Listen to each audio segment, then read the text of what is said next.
City of Silver, a dystopian fantasy. Written by D.M. Raver.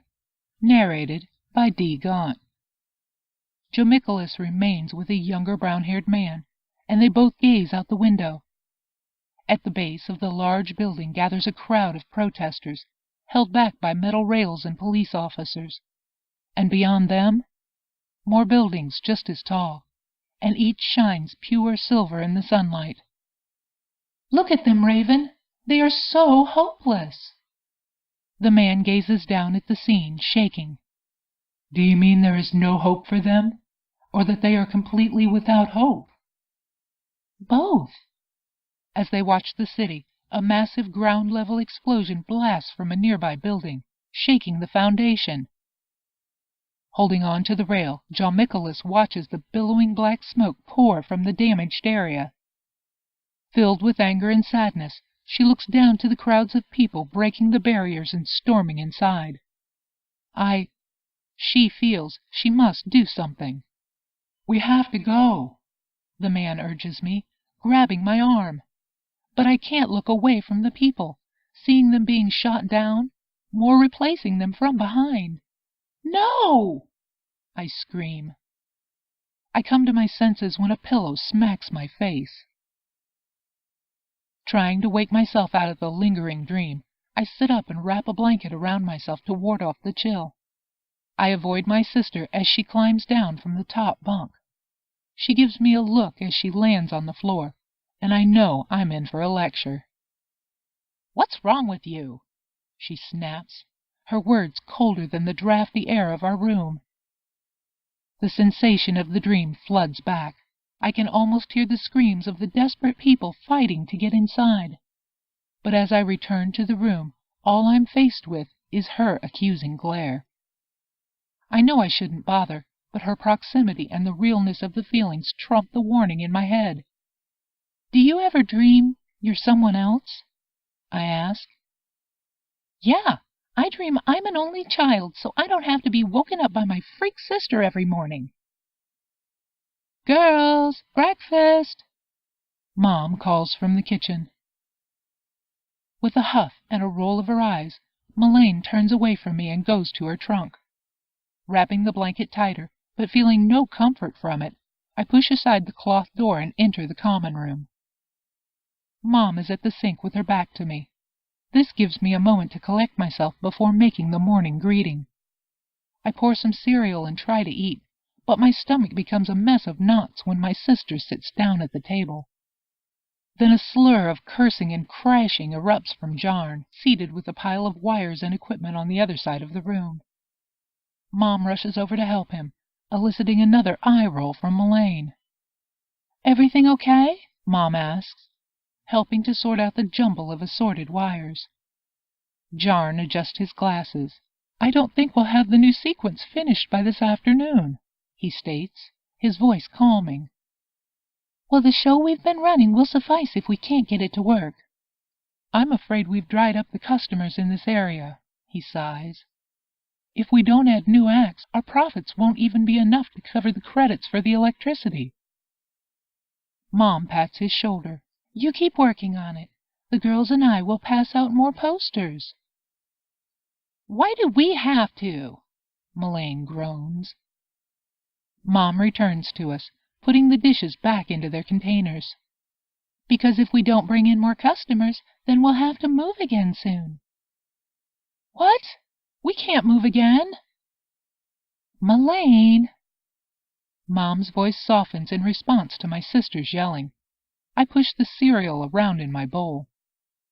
"The show gives us credits. We have to go where the audience is." "We never had to move when you mended clothes." Mom's eyes narrow, and she exhales through her teeth. "I'm going to go advertise for the afternoon show and help put food on this family's table." She's angry, but she still hasn't raised her voice. "Anyone who wants to come with me is welcome."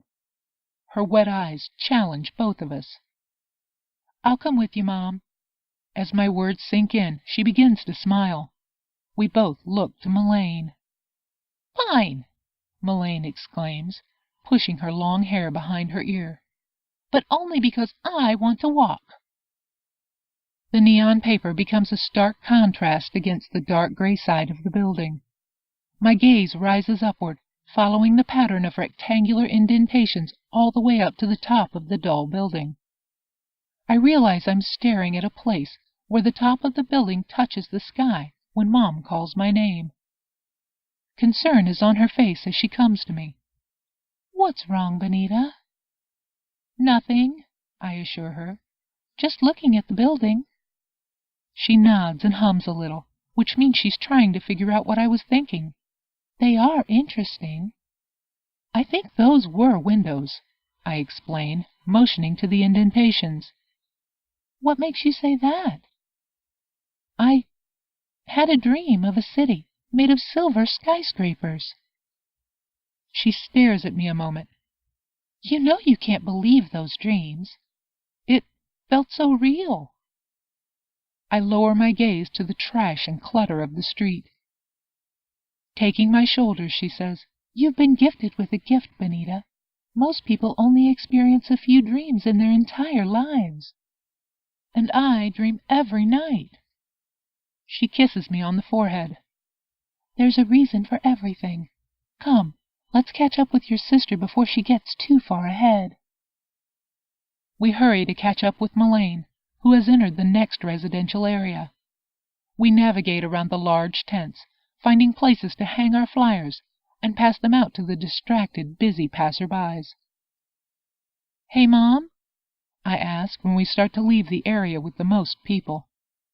"Why doesn't anyone live in these buildings?" She stops, concerned that I would ask her. "They haven't been used for centuries. The few that are safe, the High Council uses." "I don't understand why we can't go in one and—" Mother stops me sharply, and her stern expression cuts off my words. "Benita, you are to never try to enter one of these buildings. They could collapse at any moment." I nod, startled by her sudden protectiveness. She leans back. "Besides, even if you wanted to, they are all sealed. The doorways no longer exist." "Yes, Mother."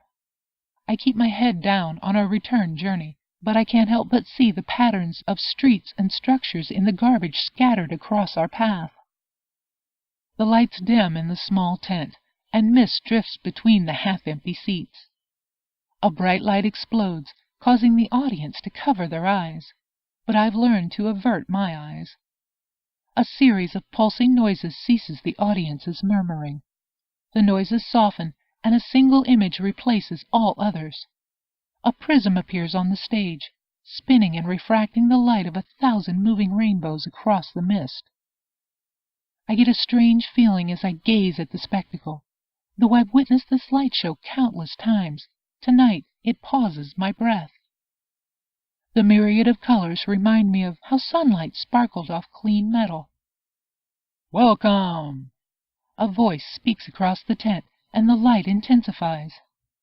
Crackling flashes erupt from the prism, and the front members of the audience cringe as sparks fall near them. "Tonight, I am your guide," Jarn's showman's voice confidently states as he appears beside the spinning prism, cupping it with his hand. "Here you will find the forgotten magic of Argentar." My stomach feels like it will fall on the floor. The chemicals in the mist flood my sinuses. "Prepare for your senses to be amazed," Jarn tells the audience, and he tosses his hand, sending the prism flying toward us. It expands, growing large enough to fill half the tent, and the audience ducks as it flies over them. I remain standing, and the light of the illusion crashes against my skin. Jarn's gaze pierces me. That was not in my script. My throat burns with the angry remnants of my last meal.